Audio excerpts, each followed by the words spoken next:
आज आपण सातारा दौऱ्यावर आहात, विशेष काय सातारा दौऱ्यात सातारा दौऱ्यावर आहात, काय सांगा? हे बघा, ओबीसीचं आरक्षण 2 सप्टेंबरच्या JR अन्वये महाराष्ट्रातलं संपलेलं आहे आणि त्याची प्रयोगशाळा जशी पिंपरी चिंचवडला झाली, जशी पुण्यामध्ये झाली, जशी छत्रपती संभाजीनगर कोल्हापूर दौंडला झाली, तशीच प्रयोगशाळा फलटण आणि साताऱ्यामध्ये सुद्धा झाली. साताऱ्याच्या जिल्हा परिषदेचं अध्यक्षपद हे ओबीसींना मिळण्याऐवजी ओबीसीची माणसं निवडून आलेली असतानासुद्धा ज्या पद्धतीनं ओबीसींच्या आरक्षणामध्ये ओबीसीच्या अनाथ माती कालवून इथल्या प्रस्थापितांनी मूळ ओबीसीला साताऱ्याच्या जिल्हा परिषदेचं अध्यक्षपद मिळू दिलं नाही, ओबीसीचं आरक्षण संपलं आहे, ही भावना व्यक्त करायला मी इथं आलो.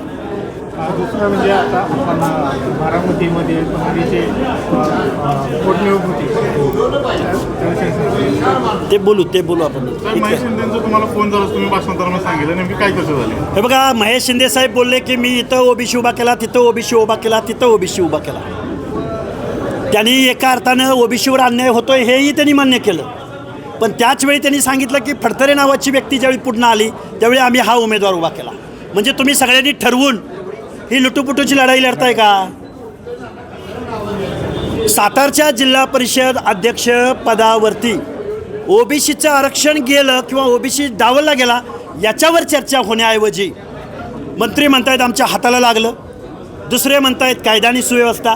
अरे पण तुम्ही सगळ्यांनी मिळून ओबीसीचं आरक्षण संपवलं, यावर कोणीच बोलत नाही, हे आम्हाला खूप वाईट वाटलं. याबाबत तुम्ही न्यायालयात जाणार का? न्यायालयात हे बघा, न्यायालयातली लढाई 2 सप्टेंबरच्या JRला ऑब्जेक्शन घेणारे ॲडव्होकेट मंगेश ससाणे साहेब इथं माझ्याबरोबर उपस्थित आहेत. आम्ही हे सगळं बेकायदा आहे, 2 सप्टेंबरचा JR बेकायदा आहे.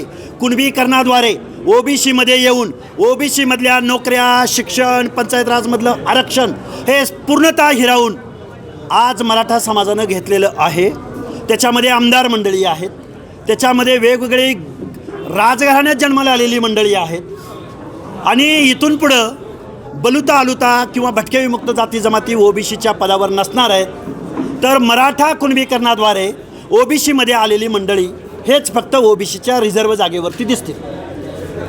मोबाईलवरती आता एक क्लिप तुम्ही ऐकवली, त्याच्यावरती काय भाष्य करा? शशिकांत शिंदे साहेबांनी ज्या पद्धतीनं हाऊसमध्ये प्रश्न उपस्थित केला त्या पद्धतीनं साताऱ्यामधल्या जनतेमध्ये येऊन हा प्रश्न उपस्थित करावा.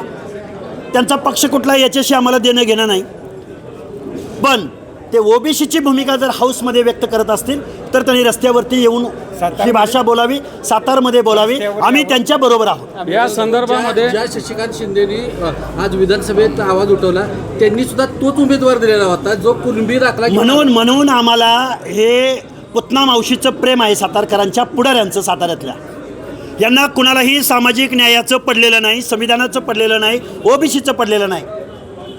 तुम्ही आता इथून पुढे तुमच्या आमदारकीच्या आणि खासदारकीच्या निवडणुकीला आमच्या वाड्यावर, वस्त्यावर, तांड्यावर या, मग आम्ही तुम्हाला दाखवून देऊ. हे आम्ही सांगायला इथं साताऱ्यात आलोय. स्थल इथं जे झालंय हे फक्त इथं नाही झालं, अख्ख्या महाराष्ट्रामध्ये ज्या स्थानिक स्वराज्य संस्थांच्या निवडणुका झाल्या, मुळामध्ये महाराष्ट्रातल्या स्थानिक स्वराज्य संस्थांच्या निवडणुकामधलं ओबीसी आरक्षण हे गेलं होतं. या संदर्भामध्ये सुप्रीम कोर्टामध्ये लढले आम्ही, ते 34,000 जागा आणल्या आम्ही, 27% आरक्षण आणलं आम्ही. आणि आता त्याचा फायदा घेतोय कोण? तर ह्या महाराष्ट्रातले प्रस्थापित हे सरंजामदार, देशमुख, सरदार, ही सगळी घराणी, यांच्या घरातल्या सुना असतील, त्यांचे मेवणे असतील, जिथं ओबीसीची जागा आली, जिथं ओबीसीचं अध्यक्षपद राखीव झालं, मग हे कुठं कुठं झालं आहे? हे दौंडमध्ये झालं आहे, हे अहिल्यानगरला झालं आहे, हे सातारामध्ये झालं आहे, हे फलटणला झालं आहे, हे कोल्हापूरला झालं आहे.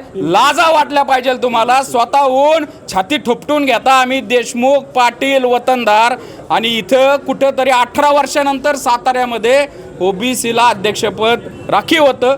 इथं स्वतः शशिकांत शिंदे एका पक्षाचे अध्यक्ष काय म्हणतात, ते बोगस दाखला आहे. हे बोगस दाखल्यांचं पेव हा आमच्या ओबीसीच्या राजकीय प्रतिनिधित्वाला लागलेला कॅन्सर आहे. याच्या विरोधात आम्ही पुणे, पिंपरी चिंचवडमधले कुणबी दाखले चॅलेंज केले. यांना वाटत असेल तुम्ही आमच्या ओबीसीची मतं घेऊन पाठीत खंजर खुपवून जर ह्या ज्या आता या दाई शिंदे कोण बाई आहेत ह्या तुम्ही त्या पदावर राहताल तर हे अशक्य आहे, आम्ही होऊन नाही देणार. 1 ते 2 दिवसात यांचा आम्ही कुणबी दाखला चॅलेंज करतोय. कशी वंशावळ लावली तुम्ही एका दिवसामध्ये, 1-2 तासामध्ये कसा मराठा वर्ण कुणबी झाला, तुमच्या वडिलांची आणि तुमची जात कशी बदलली हे अख्ख्या महाराष्ट्रासमोर आणू. कारण की